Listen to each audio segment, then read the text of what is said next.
Bonjour Bridget. Bonjour Anan. Good morning, Bridget. Bonjour Bridget. Et vous êtes de retour pour la chronique This is Culture, ça fait longtemps. Oui, ça faisait un moment. Et aujourd'hui, eh bien, écoutez, je vais commencer par vous montrer une vidéo et je suis certaine que vous n'aurez aucun mal à me dire à qui appartient cette démarche légendaire. Regardez.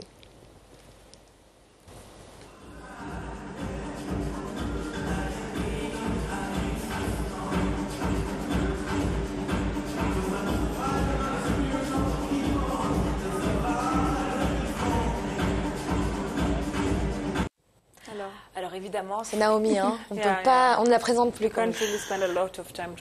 Effectivement, vous l'avez reconnue, donc on ne la présente plus effectivement. Il s'agit de Naomi Campbell. Elle était à Lagos au Nigeria il y a quelques semaines à l'occasion de la Arise Fashion Week, qui a fermé ses portes le 2 avril et qui a réuni la crème des designers issus de 15 pays d'Afrique. Et en plus de défiler, eh bien, Naomi Campbell a mis les pieds dans le plat en relançant un débat vieux d'une dizaine d'années. À quand la création d'un Vogue Afrique? Alors, pour ceux qui ne connaissent pas le magazine, Vogue, c'est un peu la Bible de la mode. Et pour les créateurs, une parution dans Vogue, c'est l'assurance d'une visibilité internationale. Alors, que dit Naomi? Eh bien, elle nous explique que l'Afrique n'a jamais eu l'opportunité d'avoir un magazine international implanté sur le continent, alors que ses créations et son artisanat eh bien, font déjà le tour du monde. Il est donc temps que les choses changent, nous explique donc la top modèle. Une opinion que partage Liane Tlagwan. Elle est la fondatrice de Refashion Africa. C'est une plateforme digitale dédiée à la promotion de la mode africaine moderne. Et elle en est persuadée, l'heure de Vogue Afrique, eh bien, c'est maintenant. Écoutez-la. Je comprends que beaucoup de personnes pensent de cette façon, car nous venons de loin. L'Afrique n'a jamais été vue comme aussi développée ou aussi riche que n'importe quel autre continent au monde. Mais l'Afrique a une autre facette, et surtout dans les temps où nous sommes actuellement. Nous avons une industrie de la mode très puissante à Lagos au Nigeria. Nous avons un marché très influent en Afrique du Sud. Alors que le reste du monde vieillit, nous avons une population de plus en plus jeune. Et toutes ces choses mises ensemble font qu'un magazine de luxe ou une publication comme Vogue peut exister sur le continent.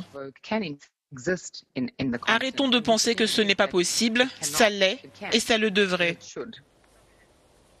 Alors, si l'idée paraît comme ça, assez excitante, elle soulève des questions purement pratiques chez Paola Audrey Dengue. C'est une jeune entrepreneure. Elle a fondé le magazine Fascist Black dédié à la mode africaine. Et elle est bien consciente, elle, des réalités économiques liées au lancement d'un magazine. Écoutez.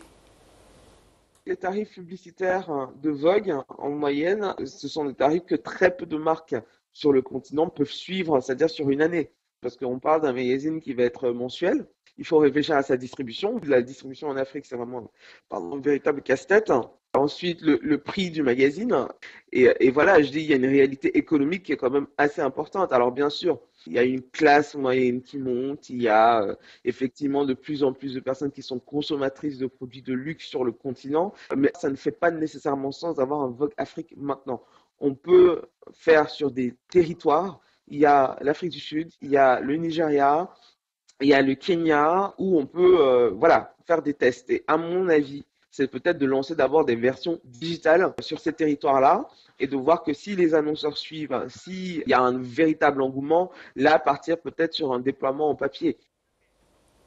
Une autre opinion, celle d'Antoinette Issama, elle est rédactrice chez OK Africa. Et pour elle, si la création d'un Vogue Afrique est inévitable, il est aussi important de reconnaître les magazines locaux qui font déjà le job et surtout qui présentent la mode africaine d'un point de vue africain. Ce que nous essayons de faire à OK Africa, c'est de donner aux jeunes Africains une plateforme où ils peuvent partager leur histoire, loin de toute idée occidentale et préconçue de ce qu'est l'Afrique. C'est vraiment de ça dont nous devrions nous soucier.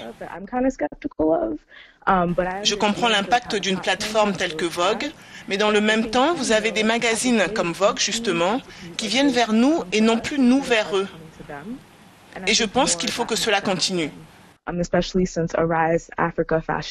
Surtout depuis que la Rise Fashion Week a été organisée à Lagos, j'ai vu pléthore d'articles publiés dans ces magazines et mieux encore, les personnes engagées pour créer ce contenu sont des Africains. Donc je pense que nous devrons accentuer cette dynamique. Alors, on le voit bien, la question de ce Vogue africain ne met pas tout le monde d'accord, mais en attendant, eh bien, les créateurs, eux, ils continuent de puiser allègrement leur inspiration au sein de la culture africaine. Pour sa campagne Printemps-été 2017, Kenzo avait fait escale au Nigeria et s'était directement inspiré de la culture Igbo. Le court-métrage a été tourné avec la participation du réalisateur Akinola Davies, de la photographe Ruth Osei, tous deux nigérians, et du styliste sierra-léonais Ibrahim Kamara.